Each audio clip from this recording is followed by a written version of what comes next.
Monsieur le Président, Messieurs les membres du jury, Mesdames et Messieurs, à vos titres, grades et qualités, le titre de la thèse, comme l'a dit le Président, vous l'avez sous les yeux, et il exprime la problématique de cette thèse.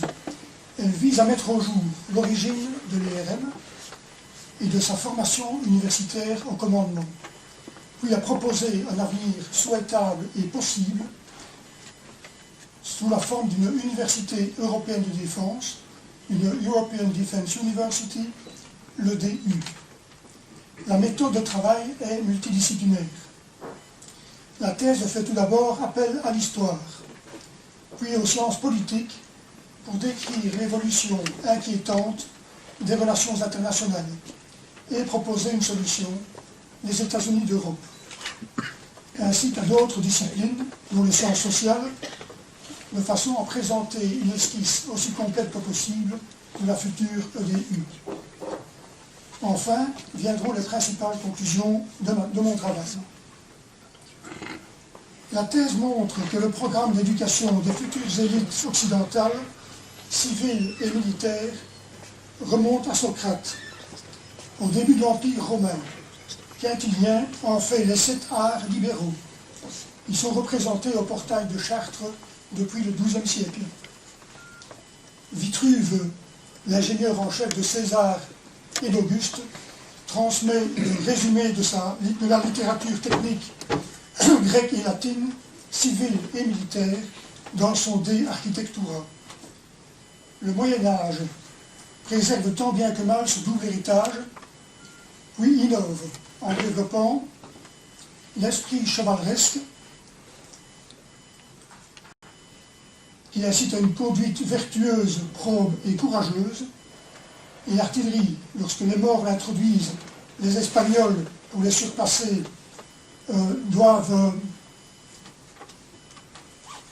se dotent d'une série de structures, et notamment d'une unité militaire de formation d'officiers. Et l'un de ses élèves, tué au siège de Grenade, est ici représenté armé d'une épée et en train d'étudier un livre. Lors des guerres de religion, Juste Lipse enseigne l'art militaire de l'Antiquité à de futurs officiers protestants à l'université de Leiden. Simon Stévin y forme ensuite des ingénieurs militaires. Et la vie universitaire et la vie militaire ayant chacune leur spécificité et leur esprit particulier, il apparaît que la formation d'officiers et d'ingénieurs militaires se ferait mieux dans une institution militaire d'enseignement supérieur. J'en retiens 2 exemples. Medrano étudie à Salamanque. Il s'engage comme soldat et est promu officier pour sa bravoure et ses compétences. Il est chargé en 1675 de créer une école à Bruxelles, au Codenberg. Il y fait de la recherche et en publie les résultats. Il y forme jusqu'à sa mort en 1705 des officiers ingénieurs qui ont le sens de l'honneur et l'esprit chevaleresque. Von Schomburg, formé aux universités de Genève, Leiden et Montpellier, développe dans sa Kriegsschule, son école de guerre, une pédagogie promouvant la liberté de pensée et d'action, l'initiative personnelle et l'esprit critique. Gerhard Scharnhorst, son élève de 1773 à 1777, est fort influencé par la personnalité et la pédagogie du comte. Scharnhorst forme, à partir de 1801 à Berlin, des officiers ayant le sens du bien commun et de la solidarité. Cette formation développe l'autonomie et le goût de la recherche, conformément aux principes énoncés par Wilhelm von Humboldt. Celui-ci fonde l'université de Berlin en 1810. Il pose que si les universités recherchent la science comme telle, elles ont un but qui assure leur cohérence. En 1794, le comité de salut public établit à Paris une école centrale des travaux publics. En 1796, le directoire la dénomme école polytechnique et lui enlève les spécialités qu'il confie aux écoles d'application, dont celle de l'artillerie et du génie, qui est elle à Metz. Bonaparte, premier consul, donne pour mission à l'école polytechnique de former des ingénieurs pour l'armée et pour l'administration. Ils font de l'école spéciale militaire, comme on l'appelait après Saint-Cyr, pour assurer aux candidats officiers une formation supérieure, littéraire et technique, une instruction militaire poussée, une éducation physique. En 1833, un projet de loi organique de l'école militaire belge est déposé à la Chambre par le ministre de la Guerre, le 7 février 1834, sans attendre le vote de la loi. Léopold Ier nomme un polytechnicien français, le lieutenant-colonel Chapelier, à la direction des études et au commandement de l'école. Elle prend ses quartiers, comme celle de Medrano, au Goldenberg, qui est ici la rue de Namur. Elle suit les programmes des grandes écoles françaises, mais, c'est un point important, pas leur méthode. L'ERM est en effet à l'époque très proche de l'ULB et de ses fondateurs. L'ULB est administré par Pierre-Théodore Verhagen et Auguste Baron y fait office de recteur. Elle s'installe le 20 novembre 1834 dans l'ancien palais de Charles de Lorraine. Il contient des laboratoires de chimie et de physique, utilisés également par l'école militaire. En effet, jusqu'en 1840, les mêmes professeurs enseignent ces matières à l'ERM et à l'ULB. Baron et un célèbre professeur de mathématiques, Pierre Verhulst, font de même. Deux autres personnalités vont jouer un rôle important. C'est Verhagen, il est devenu député en 1836, et le colonel du génie Remy Le Peut, un autre député libéral, à l'époque les cumuls étaient permis,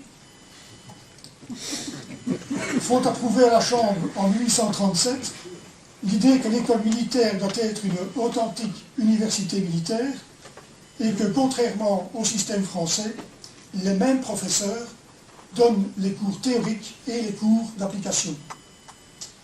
Grâce à l'intervention de ces deux députés, le projet de loi organique de l'ERM est amendé et il devient la loi du 18 mars 1838.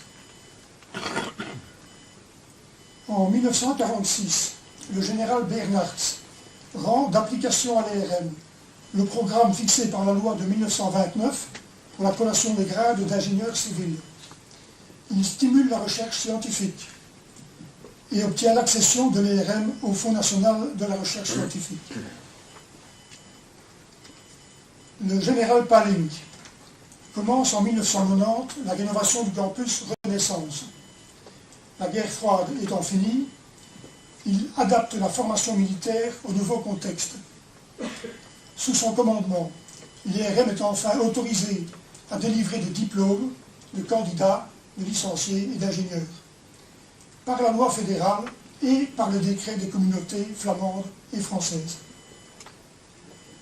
André Flau, ministre de la Défense de 1999 à 2007, fait entrer l'IRM dans l'espace européen de l'enseignement supérieur et dans l'enseignement européen de la recherche. Il fait voter les lois qui dotent l'IRM d'une personnalité juridique distincte de l'État, de la liberté académique et de l'habilitation à délivrer des doctorats. Entre 1999 et 2003, il quadruple les crédits de recherche scientifique de l'école. Fruit de cette politique, l'IRM obtient sa charte Erasmus en 2005 et en 2009, il est accrédité à la fois par la Nederlands-Vlaamse Accreditatie-Organisatie et par la Commission des titres d'ingénieur de la République française. L'entrée en vigueur du traité de Lisbonne le 1er décembre 2009 n'a pas effacé l'échec en 2005 du traité constitutionnel. En mars 2012, j'ai eu l'opportunité de faire remarquer à Herman Van Rompuy que le Conseil européen n'avait plus discuté de l'Europe de la défense depuis 2005. Cela a initié un processus qui a conduit les 28 chefs d'État et de gouvernement de l'Union européenne à fixer en décembre 2013 un plan d'action et un nouveau rendez-vous en juin 2015. Mais en juin dernier, vous savez certainement que le Conseil européen a préféré reporter l'examen des questions de défense au second semestre 2016. Il faut donc faire le constat, l'Europe politique et l'Europe de la défense sont encore toujours bloquées. Or,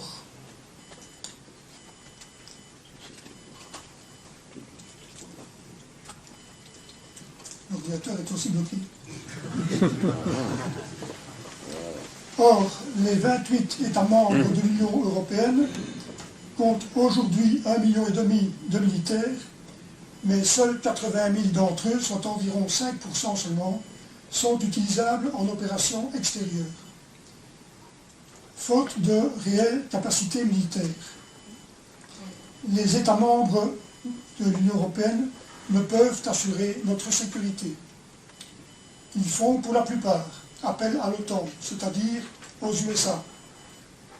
Cela a permis toutefois aux États membres de l'UE de réduire drastiquement leur effort de défense, mais celui-ci, si on globalise le tout, est encore de 200 milliards d'euros par an, qui sont très largement gaspillés.